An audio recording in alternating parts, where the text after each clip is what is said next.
Hey everybody, welcome to another episode of World of Tanks with Techno. Today I have a video of me playing my T-44.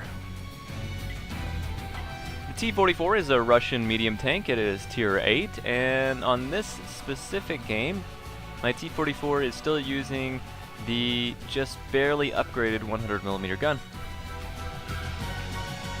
We are on the map Karelia, and this is a standard battle type. As you can see, there are flags at the northeast and southwest side of the map. Enemy teams capturing those bases will win the game. Also, any team that eliminates all enemy vehicles also wins the game. Alright guys, so what I wanted to really showcase with this video was the fact that even though I am in a tier 8 tank, and if you'll notice, the game has stacked me against some pretty mean tanks.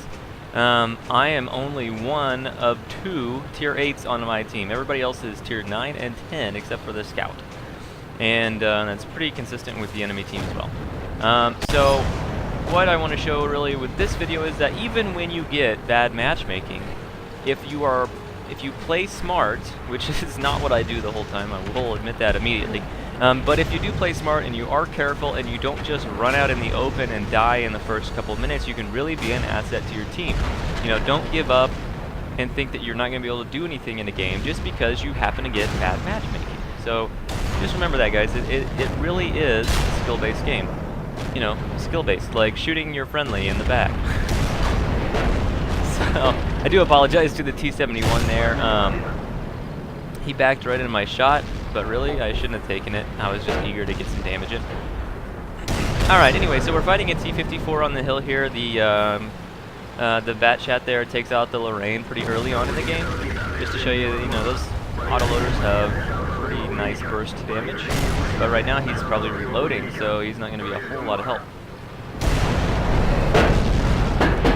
Alright, so the T-54 on the enemy team there really wanted to kill our T-71, so alright.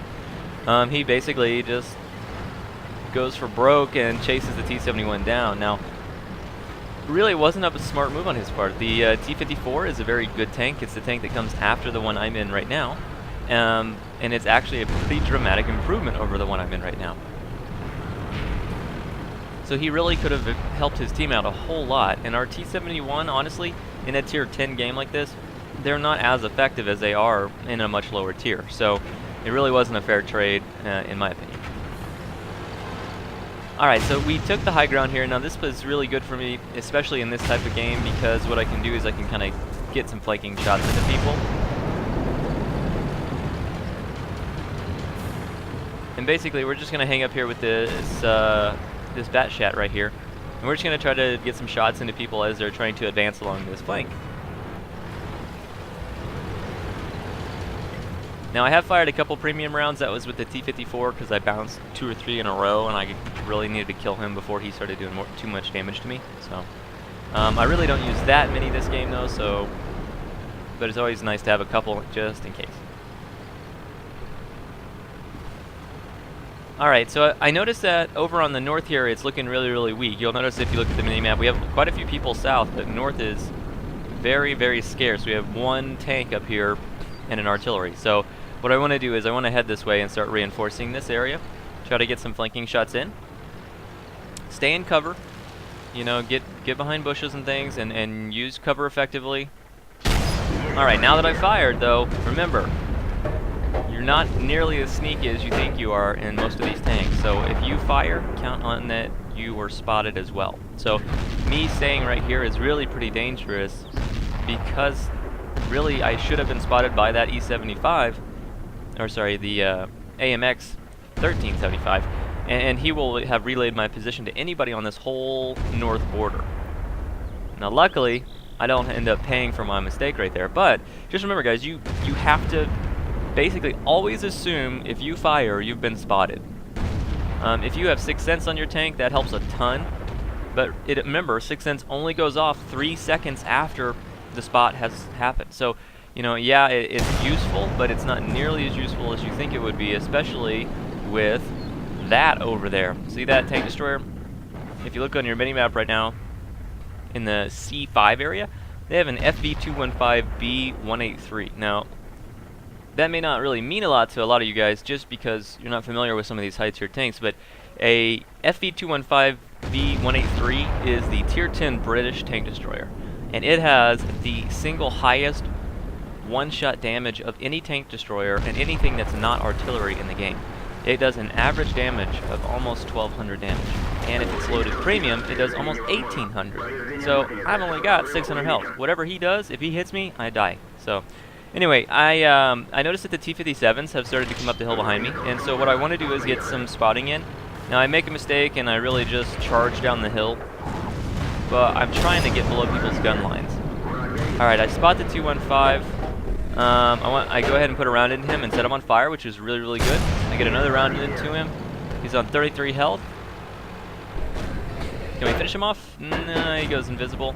We really need to get rid of this 1375. He's going to be spotting us and giving away our location, which is never, never, never good. So go ahead and put a round into him, and okay, there we go. The guys on the hill were paying attention to him as well, and so we seemed like we coordinated our fire there, although that was not planned. Alright, now what I want to do is I want to remove the 215. I've got to get him out of the game because he can single-handedly wreck most enemy tanks. I know he was last spotted over. Oh god. Oh, he's pointing his gun toward me. Alright, we'll just go. Nope, nope, nope, nope, nope, nope. Okay. Yeah, that was pretty terrifying. He must have just barely not had enough aiming reticle on me because, oh man, it looked like he was pointed right at me. Alright, I go ahead and load premium here. An E75, the gun on this T-44 is just a piece of crap. And so, even with the sight of an E100 like this, I probably wouldn't have pinned without premium just because it's such a terrible gun. So I do go ahead and load premium just to guarantee that I'm going to be penetrating the side of that E100. I want to take him out. He's the last real dangerous threat on this flank. So anyway, we remove him, and we've done pretty good, right, guys? We've got 2 kills. We've done almost 1,800, or almost 2,000 damage. We've done 1,833. Got some spots in. Helped take out some really dangerous tanks like an E100 and a 215B. So, you know, all in all, even though we're tier 8, we don't have a great gun, you know, it's not a great tank, it doesn't have armor, you know, we've played it in a way that allows us to take advantage and help our team. And that's really what it's all about. This game really, really does rely on teamwork. Alright, so what I want to do now is scout, basically. I want to come over here and see if I can find these enemy tanks that are left, because we have a lot of good tanks on our side that can take advantage of that spot. Take a pot shot over there at the SU-263, I believe is what it is. He's on low health. I was hoping to get another kill out of that, but I don't. That's alright.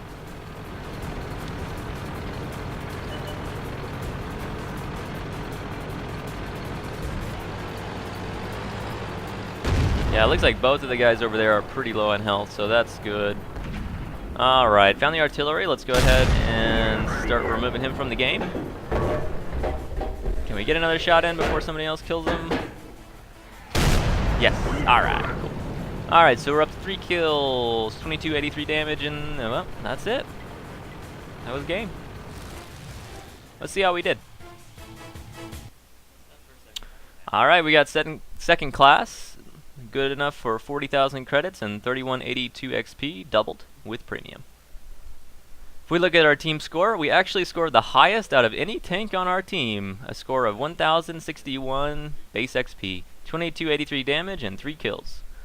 Really, guys, that's pretty good for a tier 8 in a tier 10 game. I mean, that's about as good as you can hope for, you know, and you don't have to get the most kills. It's not about kills, guys. Anyway, so all in all, it was a really good game. You know, we did some good work, got some spots in, got some damage in, helped our team, contributed to the victory, walked away with 10,183 credits, which is pretty good considering we fired a few premium rounds. So anyway, guys, I hope you enjoyed the video. I've hopefully have kind of given you guys some hope when you get into a game where you feel like, you know, matchmaking has really screwed you over. Remember, it's not all doom and gloom. It's about contributing to the whole. So anyway, guys, hope you enjoyed the video, and I will catch you next time.